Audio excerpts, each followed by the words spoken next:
Sisterhood in Discourse, exploring sororities as a community of communication. Welcome back to Sisterhood in Discourse. Today, we're diving into what makes a sorority more than just a social group, how it functions as a discourse community. Let's jump right in. My name is Kira. And my name is Valeria, and we are your hostess for today. My name is Kayla, and the chapter I'm a part of is Tri Delta. My name is Olivia, and the chapter I'm a part of is Theta Alpha Delta. My name is Anna, and I'm also in Theta Alpha Delta. Welcome to the podcast. We're so happy to have you here today. To start off, could you tell us a little bit about your sororities? What does it stand for, and what makes it unique within the larger Greek community? As a member of Tri Delta, our values are truth, self-sacrifice, and friendship. This really expresses our love for one another and the bond of sisterhood amongst our chapter.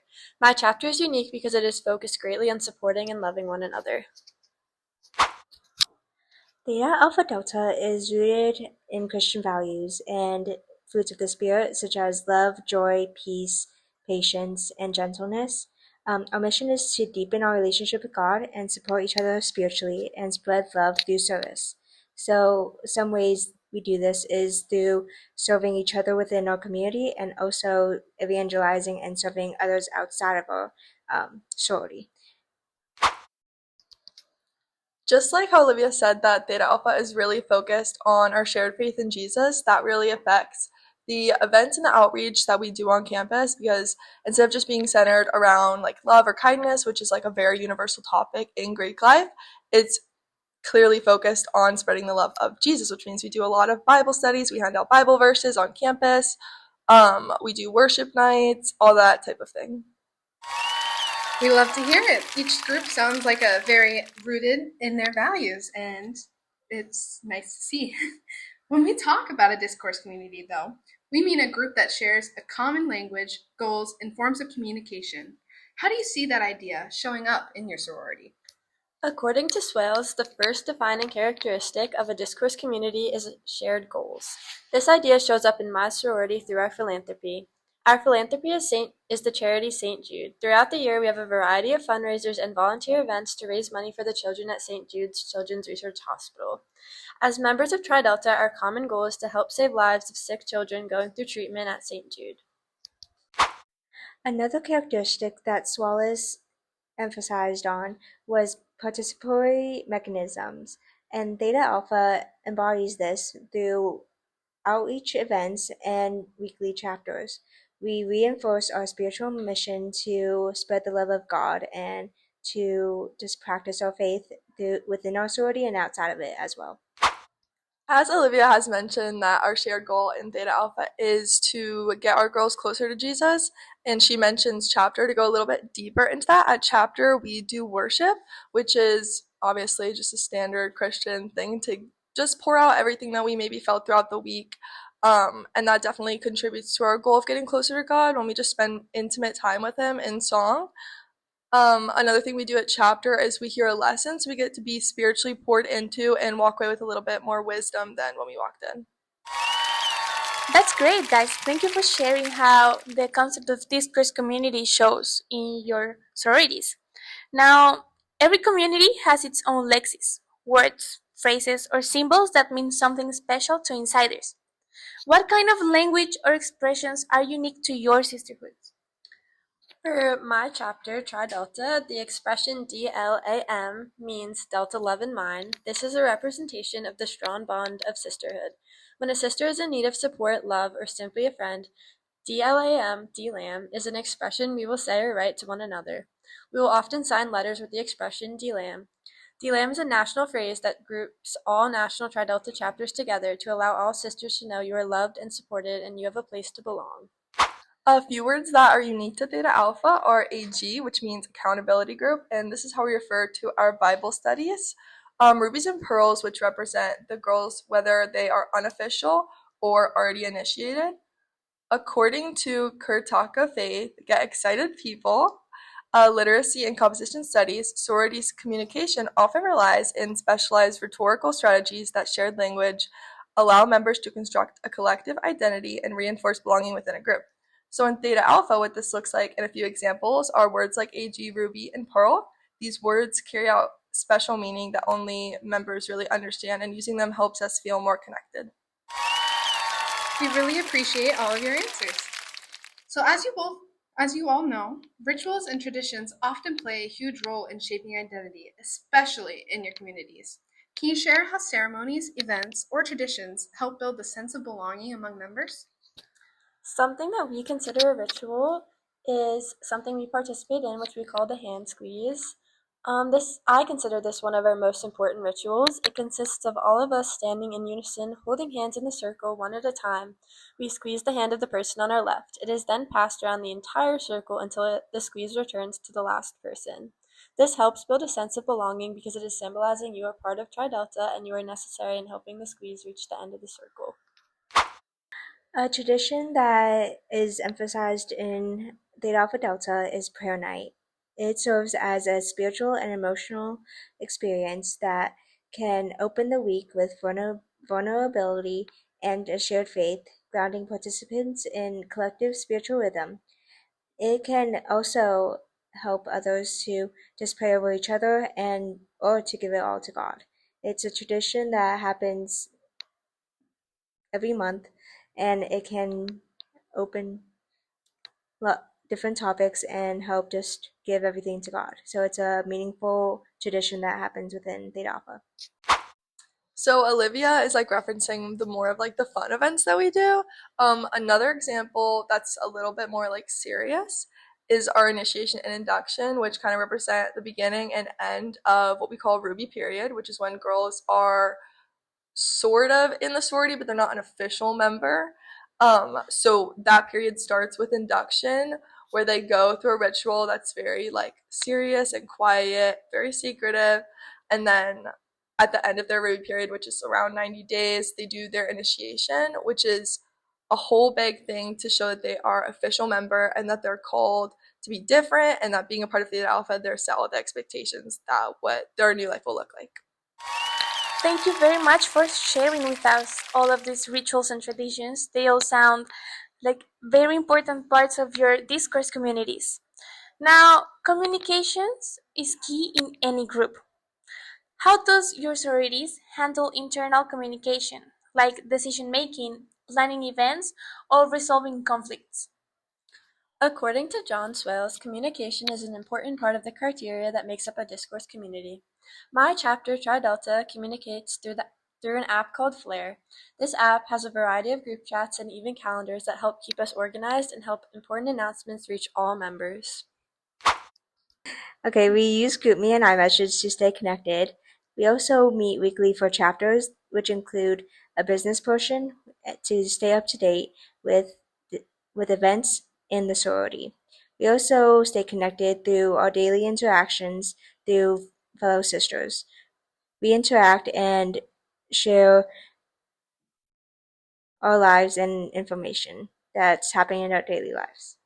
Yeah, so those are like how we get our announcements and just weekly stuff that we need to know, like what's the week gonna look like, what do we need to do, yada yada. But another form of communication within Theta Alpha and how we like resolve conflict is through our Sergeant in Arms, which is someone who is voted on. So she's like a trusted girl. Her name is Casey this semester. If you like have a problem with an officer specifically, that's where Casey really comes in handy because you don't have to directly go to that girl and be like, hey, I have a problem. You can go to Casey and she can A, talk to that girl for you, or B, arrange a meeting between the three of you. Casey is great for like conflict not becoming something that's a source of drama or like girls beefing with each other, because that's not what we want. And yeah. Thank you for your input. So typically in sororities, you have bigs and littles. So how does that mentorship play in how members learn and communicate within the sorority? Bigs and littles can really help new members learn the ropes of the sorority. They might learn different rules and different expectations they're expected to fulfill. As a little myself this year, I really learned a lot from my big about basically like what chapter was, what our values were, what our rituals were. And without my big, I think I would have been a lot more lost than I am now. And I really think bigs and littles is definitely very beneficial in a sorority. So Theta Alpha also does Big Little like Try It Out, where it's a mentorship and you have a girl who like oversees you, and while in other sororities that person is more of a mentor and like a best friend, in Theta Alpha we do it a little bit differently, and it's strongly encouraged to be more of a discipleship where that person's someone that's going to pour into you spiritually, like do Bible studies with you. I know like my big and me are very close, and she's someone I know I can talk to about really like intimate, vulnerable topics because I know she's not going to meet me with judgment, but with wisdom and like just the love of Jesus. But we also have another form of authority, which is our officer corps, and they make all the major like decisions within the sorority, and they oversee all our events. They deal with all the budgeting and have the communications with nationals, and nationals is ultimately the highest form of authority because they overlook all the individual chapters, including ours at UNC Chapel Hill and then UF. It's really interesting to see how mentorship and authority works in both your sororities. So thank you for sharing that with us. Now, when talking about your discourse community, sororities often get portrayed one way in movies and the media.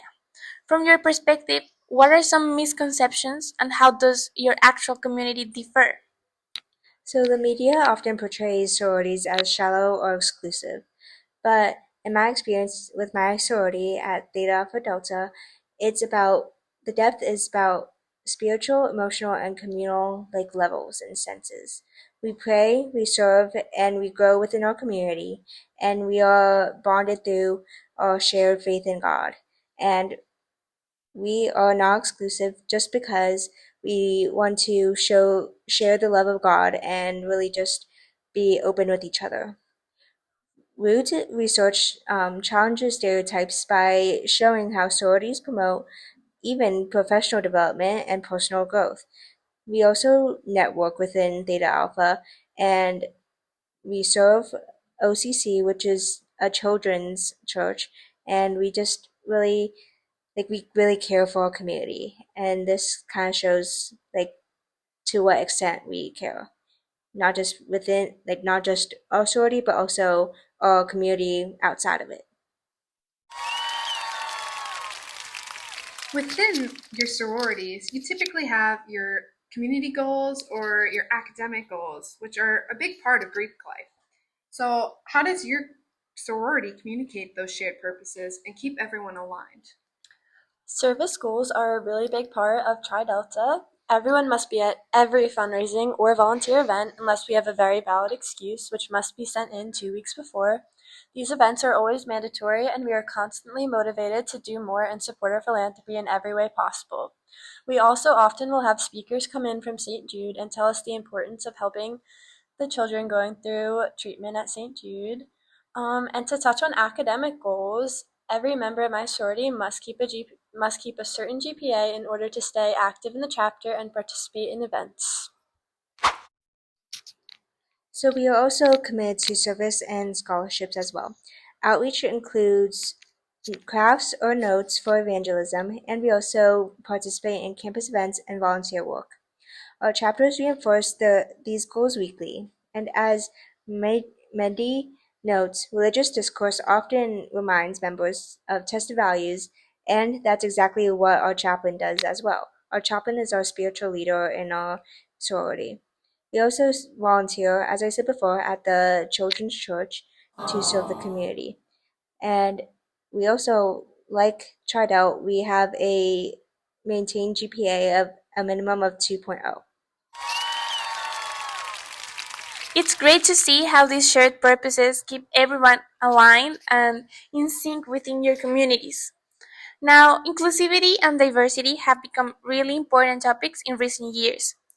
How has your sorority adapted its language and practices to be more welcoming and reflective of modern values?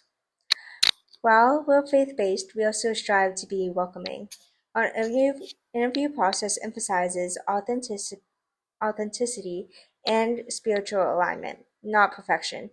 We've learned to communicate with empathy and openness, especially during intake.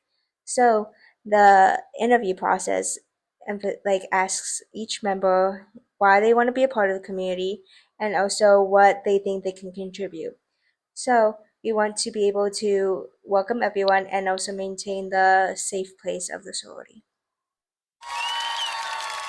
And lastly, we're going to get a little more on the personal side. How has being a part of this discourse community shaped the way you communicate, lead, or think about belonging outside of the sorority? Being a part of my discourse community, Tri Delta, shaped the way I communicate and lead because I am sure to be kind, respectful, and supportive of all my sisters. I am motivated to reach our common goal of supporting our philanthropy, and I am constantly surrounded by hardworking women in an incredible sisterhood. I have personally grown in confidence, leadership, and faith.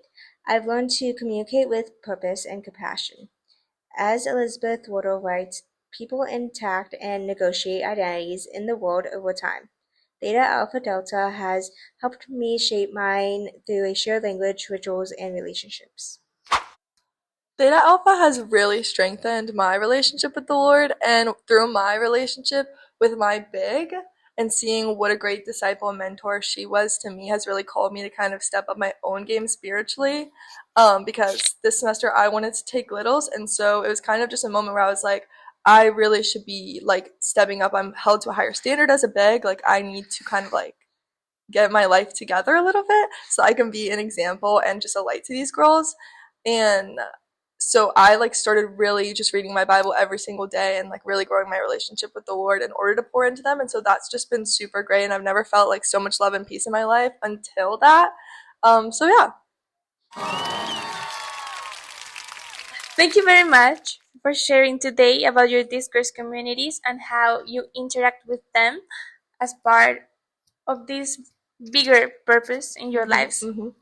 We want to close this chapter of Sisterhood in Discourse by making emphasis in how discourse communities are everywhere and how can we can find them from little places to bigger ones and how they make an impact in the people that participate in them. So thank you very much